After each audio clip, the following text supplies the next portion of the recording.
Most of you know the verse in Revelations 3, verse 5, where Yeshua says, "He that overcomes, the same will be clothed in a white robe, and I will not blot out his name out of the book of life, but I will confess his name before my Father and before his angels." Do you ever consider that just maybe you do not have one of these white robes? Do you even have any fear of not being given one of them? Or do you just want to believe the false salvation doctrines of men and bury your head in the sand by believing the lies of these deceived men? Today I'm going to talk about blotting out his name. Bearing his name is what gets us clothed in one of his white robes. Bearing his name is what causes his son's blood to make us white as snow, to be applied on our behalf. After the children of Israel made the golden calf, Moses went to Yahweh, and we read this in Exodus 32, verse 31, and Moses returned to Yahweh and said, "Oh, this people have sinned a great sin, and have made themselves an Elohim of gold. Now I beseech you either to carry away their sin, and if not, blot me out of your book which you have written." And Yahweh said to Moses, "Whosoever has sinned against me, him will I blot out of my book." Moses was willing to offer up his eternal life in exchange for their rebellion, but Yahweh said, "No, Moses, each man is accountable for their transgressions." Yahweh Elohim changes not. He brought forth a way for us to be forgiven through his son's blood so that we could enter into a covenant with him. Yet his word makes it clear that if we refuse his covenant, or if we break it and trample his son's blood underfoot, that there remains no sacrifice for our transgressions. He simply blots out our names from eternal life in his family. Everything always circles back to why he created us. He created us to be made in his image. He gave us life to learn his character and to be transformed by it. He commanded us in Deuteronomy 12, verses 3 and 4, to destroy the names of all of the false gods and to not destroy his name. He also commanded us in his third commandment that was written by his finger on the 2 tablets of stone to bear his name. We read this in Exodus 20, verse 7. "You shall not carry or bear the name of Yahweh Elohim in a desolating way, because Yahweh will not acquit him that carries or bears his name in a desolating way." Do you fear breaking this commandment? Do you believe that he means what he says and says what he means? I think that most of you in Christianity at least believe that we are to keep the 10 commandments, just not the rest of them. But you are full of hypocrisy. I'd like to know just which of the 10 commandments that you keep. Most of you claim that you have not murdered someone, but Yeshua even came and magnified this commandment to show you that you have. If you are claiming that his blood has cleansed you, then you are claiming to bear or to carry his Father's name. You're claiming that you are his begotten child, a child of the Most High. And that would mean that you're claiming that you bear his name. But most of you have no fear of bearing his name in a desolating way. You have no fear of bearing it falsely.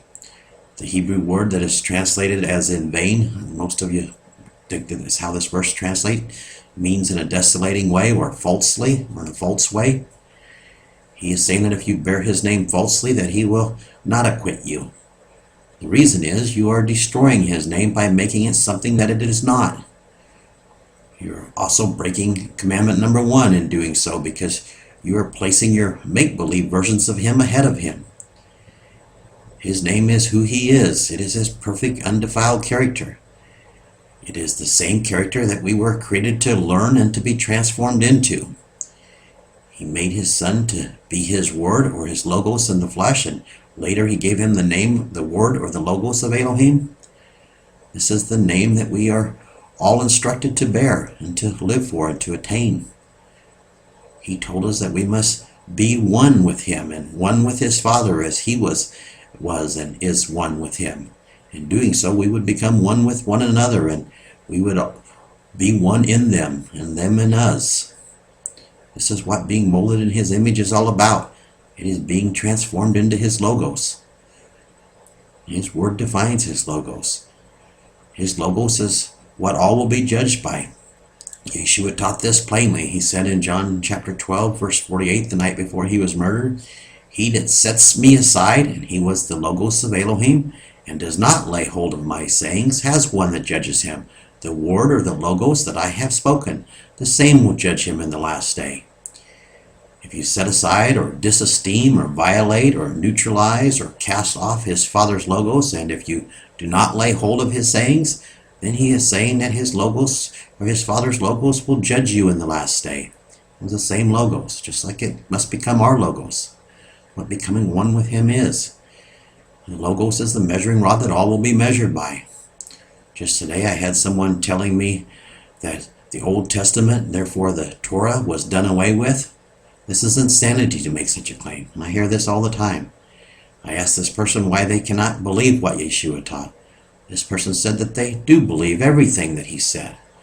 So many say this, but they are liars and hypocrites. He said that those who do not live the Torah will come to him, and he will say, "Depart from me, I never knew you."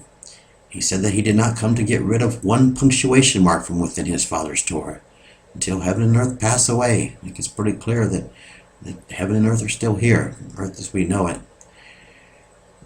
The reason that he said this is his Father's Torah teaches us his name. It teaches us the character that his name represents. It defines his name.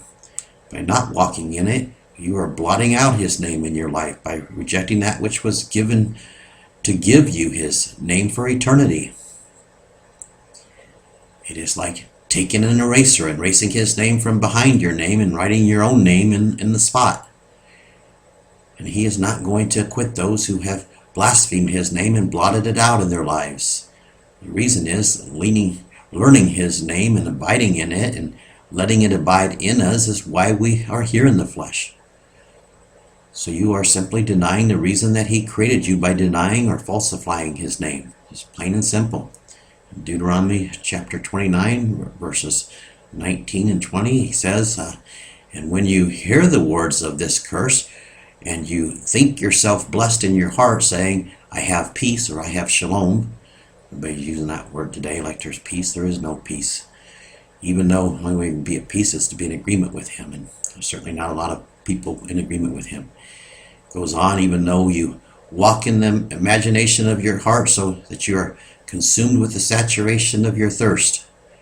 The curse that he is talking about is what will result if you turn from him and serve other versions of him.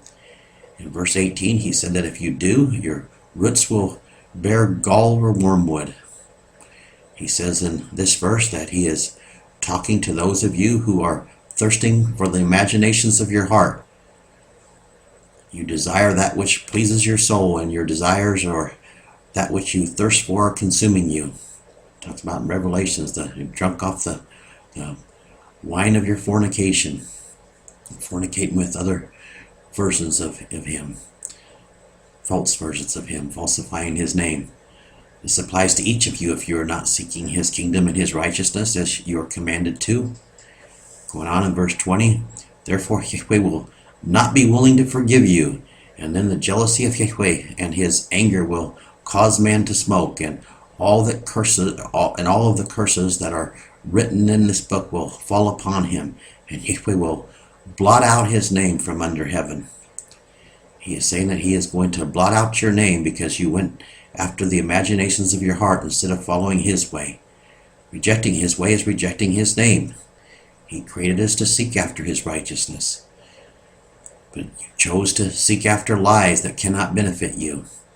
You listened to Satan's boy Saul, who said that not one seeks after Elohim, along with his other blasphemous lies. In doing so, you denied his son's word that told you to seek after his Father's kingdom and his righteousness. Obviously, there's just one of many contradictions, but anyway, and Isaiah, of course, tells us to seek the whole book, except for Saul's writings, tells us to seek after him while he may be found. Now his wrath is at the door. This verse speaks of his jealousy. That's right, he is jealous over us. He created us to have a relationship with him and to learn his righteousness through this relationship so that he would give us eternal life to share eternity with him. That sounds like a pretty good deal. And what did most of you do? You went your own way, whoring after a make-believe Elohims of your imagination. You chose to blot out his name. I did the same thing, but I turned from my abominations, and so must you. Now he is crying out to you to turn to him as well, or he is going to blot out your name. He would rather blot out your tears, but the choice is yours. What a beautiful thing he is setting before you. He is offering each of you a chance to be forgiven and to learn his perfect character. Can you imagine being in such a family where all are one in perfect love for each other and with one another, and no one is hurting one another, and no tears? Turn to his truth that will deliver you and embark on a journey with him to be made in his image. The alternative is simple. You will be purged out.